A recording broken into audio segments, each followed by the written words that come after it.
So, here we are. The world is holding its breath as tensions in the Middle East reach a breaking point. The region is a tinderbox, with Iran and Israel locked in a brutal war that shows no sign of ending. And right in the middle of it all, we have the unmistakable presence of US President Donald Trump. He's tweeting threats in all caps, setting deadlines that come and go like forgotten birthdays, and generally doing what he does best, creating absolute grade A chaos. The big question on everyone's mind is a simple one, but the answer is anything but. Is this another example of Trump's supposed 5D chess, a brilliant unconventional strategy to force a deal? Or have we finally witnessed the moment where his high-stakes gambling has gone too far, pushing us all toward a massive, catastrophic mistake? Look, it's a fair question. On one hand, his supporters will tell you this is peak Trump. They see a strong leader putting America first, unafraid to rattle cages and use aggressive tactics to get what he wants. They believe the threats, the social media tirades, and the brinkmanship are all part of a carefully orchestrated performance designed to scare his opponents into submission. To them, the pressure on Iran to reopen vital shipping lanes is the final move in a grandmaster's game. They are convinced that just when things look their bleakest, a magnificent deal will emerge, proving all the doubters wrong and cementing Trump's legacy as a master negotiator who brings peace through strength and a bit of carefully applied insanity. On the other hand, a growing number of people, including some of his former allies, are looking at this situation with sheer terror. They see a leader whose bluffs have finally been called. They see an unhinged series of threats, like vowing to destroy Iranian power plants and bridges, as potential war crimes, not savvy negotiation. They see a conflict that is spiraling out of control, with American military personnel getting shot down, allies getting hit with missiles, and a vital global waterway completely shut down. The fear is that this isn't a strategy at all. It's a temper tantrum with military consequences, an impulsive gamble that has backfired spectacularly and risks dragging the US and the world into a devastating and unpredictable war with no clear exit strategy. This isn't just a political debate for cable news pundits to scream about. The outcome of this conflict affects everything, especially the lives of everyday people.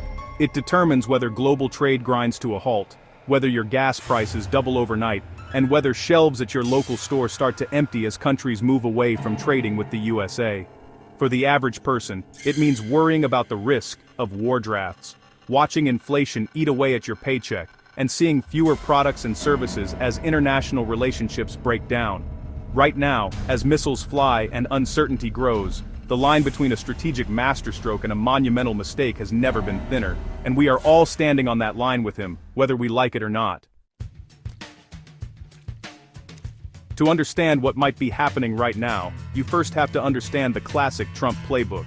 It's a strategy he's honed over decades, first in real estate and then in international politics. It's a three-act play that we've seen time and time again, and it almost always follows the same script. The first act is all about applying maximum pressure. This involves loud threats, aggressive posturing, and creating a sense of impending doom. He'll call his opponents names, threaten them with economic ruin, and make it seem like he's just moments away from taking drastic, irreversible action. The goal is to create an atmosphere of intense, unbearable stress, forcing the other side to believe that doing nothing is no longer an option. Once the pressure is on, we move to Act 2, market panic. This is a crucial and often intentional byproduct of Act 1. As Trump's threats escalate, markets get jittery. Stock prices wobble, commodity prices spike, and investors start to freak out. The news cycle becomes dominated by fear and uncertainty. This isn't just a side effect, it's a core part of the strategy.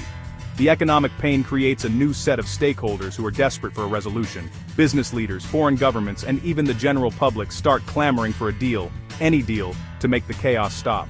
The panic amplifies the pressure on his opponent, making them feel isolated and cornered not just by Trump, but by a world demanding stability.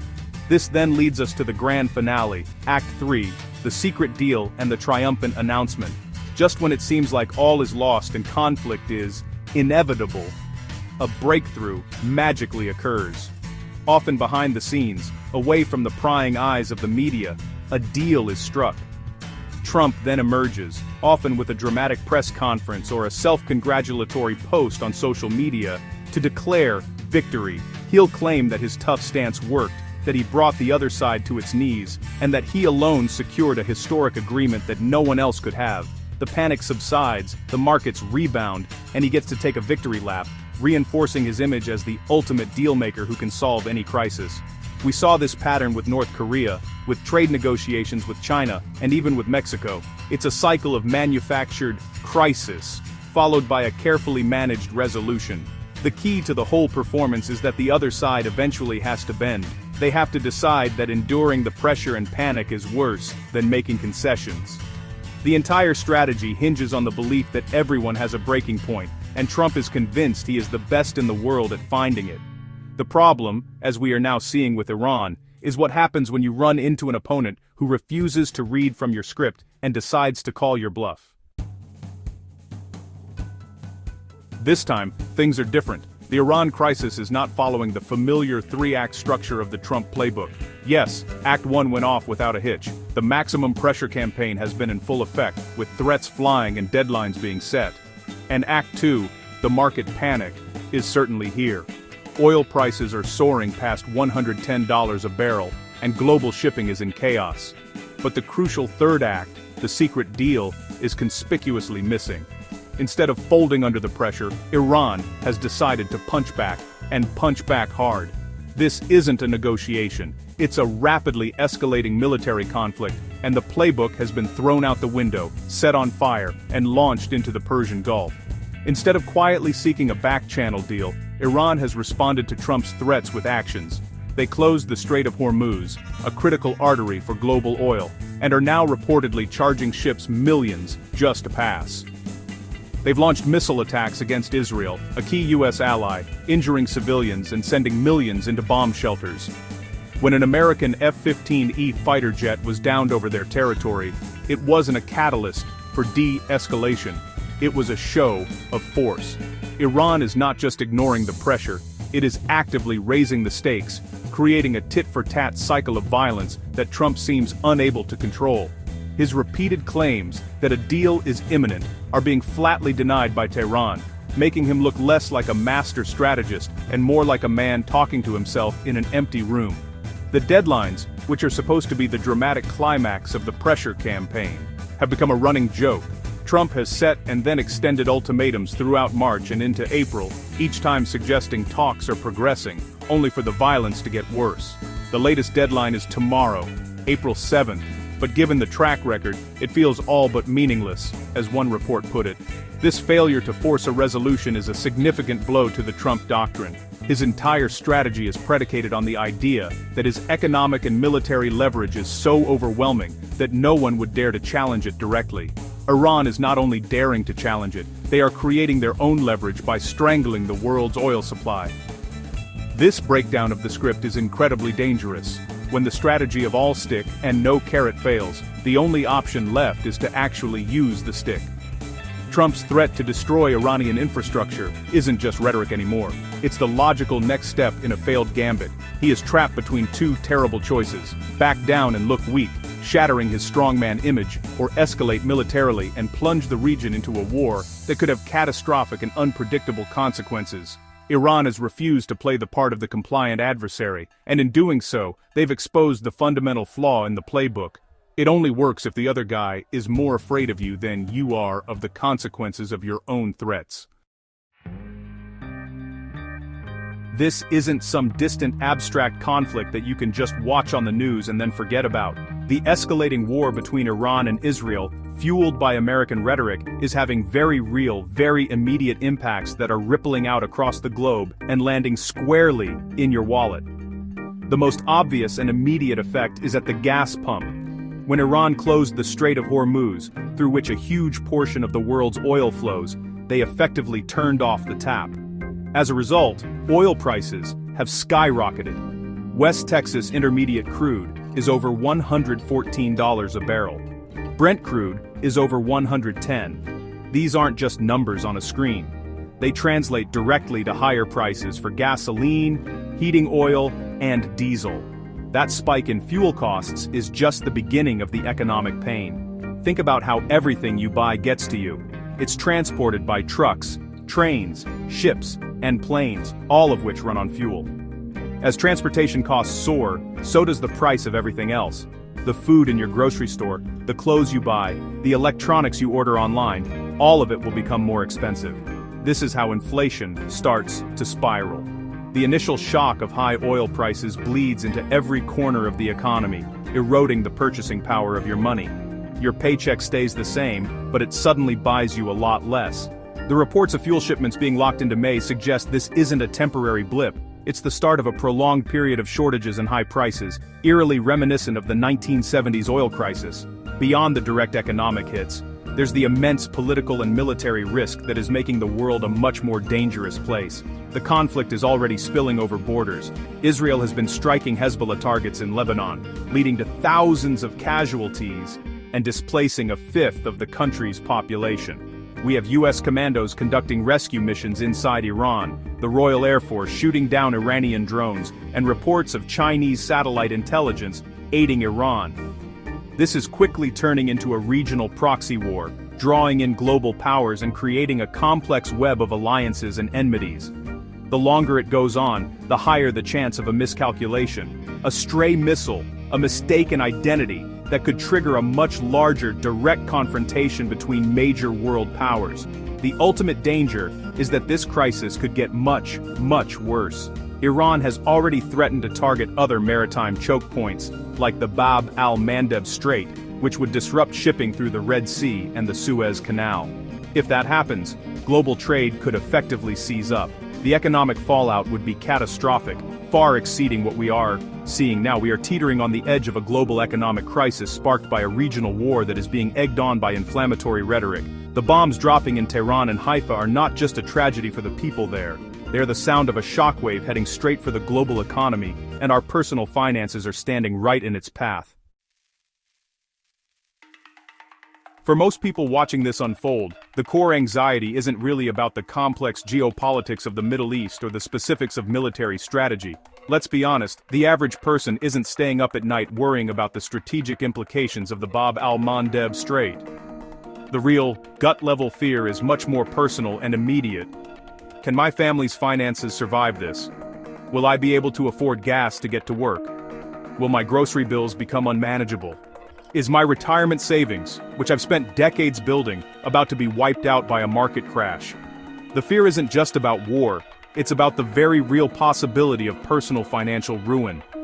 This anxiety comes from a deep-seated understanding that when governments engage in these massive, high-stakes conflicts, it's ordinary people who ultimately pay the price. We pay it through inflation that eats away at our savings. We pay it through shortages that make everyday life more difficult and expensive. We pay it through market volatility that can decimate a 401k in a matter of weeks. The promises of a quick, clean, and cheap conflict are seductive, but people are rightfully skeptical. They have seen this movie before, and they know that the reality is often a long, messy, and incredibly costly affair that leaves a trail of economic wreckage in its wake for years, or even decades. The fear is amplified by the feeling of powerlessness.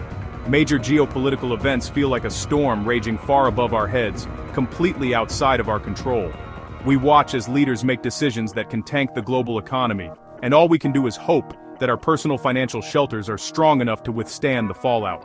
This isn't an irrational fear. It's a logical response to a world where a single social media post can send oil prices soaring, and a regional conflict can threaten to trigger a global recession. People are worried that the safety nets they've carefully constructed, their job, their savings, their investments, are fragile in the face of such powerful and unpredictable forces.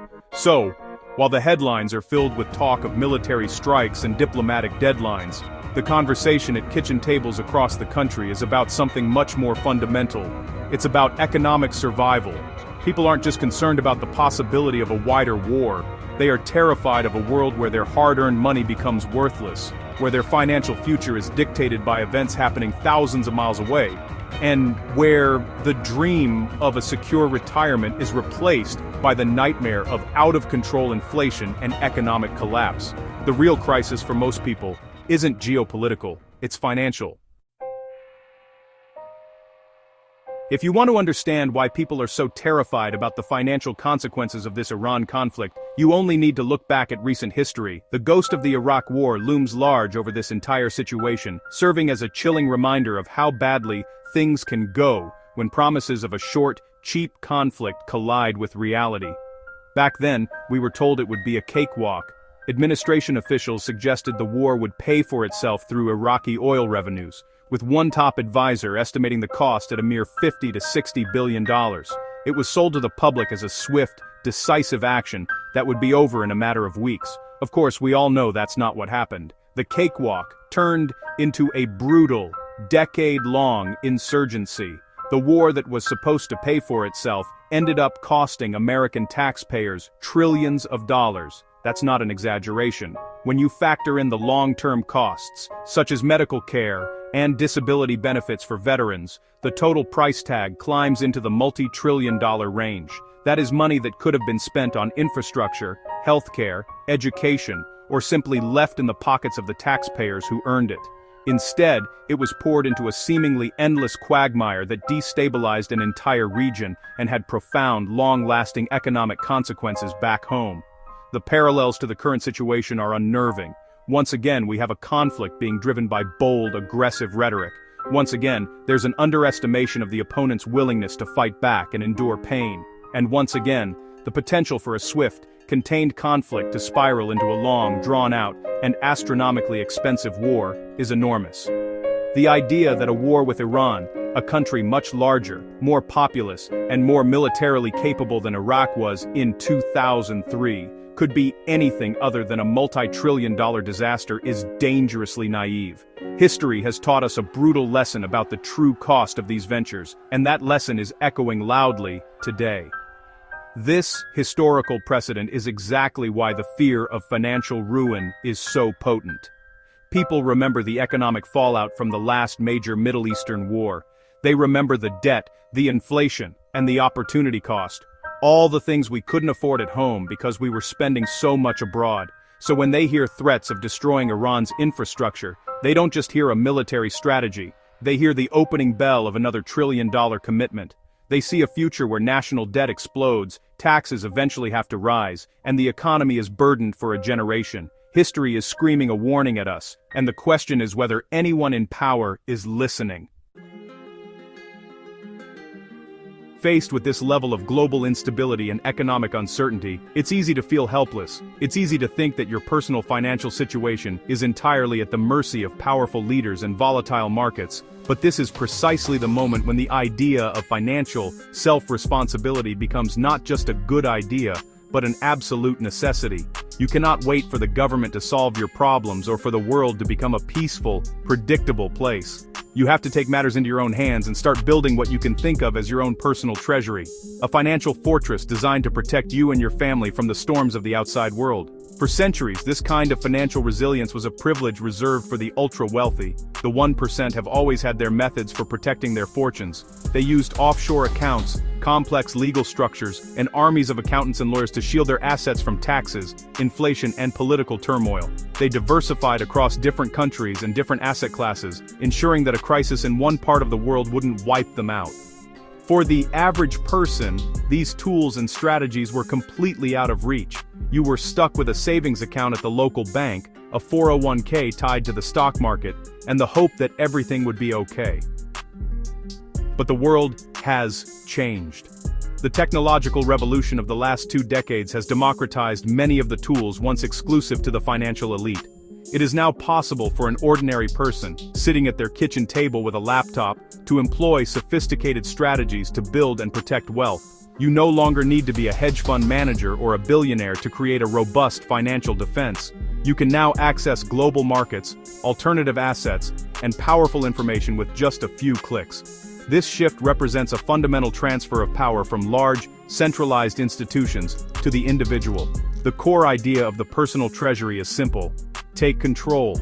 It means you stop being a passive spectator in your own financial life and become an active manager. It means you educate yourself about how money really works, how markets behave, and how the financial system is structured. It means you build a diversified portfolio of assets that can withstand different kinds of shocks: political, economic, and monetary. It's about moving from a position of vulnerability to a position of strength, not by becoming fabulously rich overnight, but by systematically building a foundation of financial security, brick by brick, that is resilient to the chaos of the modern world. So, what does building this personal treasury look like in practice? It's not about some get-rich-quick scheme, it's about using modern tools strategically. Let's start with two of the most powerful, Bitcoin and Monero. Think of Bitcoin not as a magic internet money for speculation, but as a hard, digital asset that can serve as the foundation of your treasury. Much like gold, it's scarce, decentralized, and exists outside the traditional banking system. In a world of rampant money printing and inflation, Bitcoin can act as a store of value. More importantly, you can use it as collateral to borrow against, allowing you to access liquidity without having to sell your core asset, which is a classic strategy of the wealthy. While Bitcoin offers a hard asset base, Monero provides a crucial layer of financial privacy. In an increasingly surveilled world, every transaction you make is tracked, analyzed, and stored. Monero is a privacy coin designed to make transactions untraceable. This isn't about hiding from the law, it's about reclaiming your fundamental right to financial privacy. It allows you to transact without broadcasting your financial life to the world, protecting you from data breaches, corporate surveillance, and the potential for financial censorship. Using Monero for private transactions is like having a digital equivalent of cash. It's a vital tool for maintaining your financial autonomy in an age where it is constantly under threat. The third, and perhaps most overlooked tool in your kit, is the tax code itself. Most people see taxes as something that just happens to them, a chunk of money that the government takes from every paycheck. But the tax code is not just a mechanism for collection, it is a document filled with incentives. It is written to reward certain behaviors, primarily those of investors and business owners. The wealthy have always understood this. They don't earn their money through a W-2 salary, they own assets and build businesses. They use legal strategies like depreciation, for example, to reduce their taxable income, effectively reclaiming a significant portion of their earnings from the government. This is a game you can play too. By learning the rules, you can legally and ethically minimize your tax burden and free up more of your own money to invest in building your personal treasury. Strategies that allow you to reclaim 20, 30, or even 40% of your income from taxes can be revolutionary. That is money you can use to buy more hard assets, like Bitcoin, build a cash reserve, or invest in a side business. By combining hard assets for stability, privacy tools for autonomy, and tax strategies for capital efficiency, you can start building a financial fortress that is far more resilient than a simple savings account or a 401k could ever be. Let's bring this all home. We are living in a moment of extreme uncertainty. A conflict that started between Iran and Israel is now threatening to spiral into a global economic crisis, with a US president whose trademark unpredictability is pushing the situation to a knife's edge. We are facing the very real prospect of soaring oil prices, crippling inflation, and market instability that could last for years. It is a frightening time, and it highlights a fundamental truth of our era. The world is not a stable, predictable place, and it is not going to become one anytime soon. Waiting for the chaos to subside before you get your financial house in order is not a strategy. It's a recipe for disaster. The tools and strategies we've discussed, Bitcoin as a hard asset, Monero for privacy, and using the tax code to your advantage, are not magic bullets. They are simply practical instruments available to you right now. They are part of a larger mindset shift from being a passive consumer to being the active CEO of your own financial life. The point isn't to become a day trader or a currency speculator. The point is to build a diversified, resilient financial foundation, a personal safety net that can help shield you from the worst of the fallout when, not if, the next crisis hits. These tools democratize strategies once reserved for the super rich, giving you a fighting chance to protect your wealth and your future. Don't get bogged down in the complexity. You don't need to become an expert overnight. Start small, learn about one thing, read a book about the tax code, watch a video explaining how Bitcoin works. The journey of 1,000 miles begins with a single step, and the journey to financial sovereignty begins with the decision to take control. The world does not wait for you to be ready. The geopolitical chessboard will continue to shift. Markets will continue to be volatile, and politicians will continue to make decisions that have massive, unforeseen consequences. You cannot control any of that. What you can control is your own preparation. You can choose to build your own lifeboat instead of just hoping the ship doesn't sink. The simple advice is this: start now. The current crisis in the Middle East is a loud, blaring wake-up call. It is a reminder that your financial security is your responsibility, and yours alone. Don't wait for world peace to break out. Don't wait for the perfect moment. Take the first step today to start building your personal treasury and securing your own corner of stability in an unstable world. Because in the end, no one is coming to save you. You have to save yourself.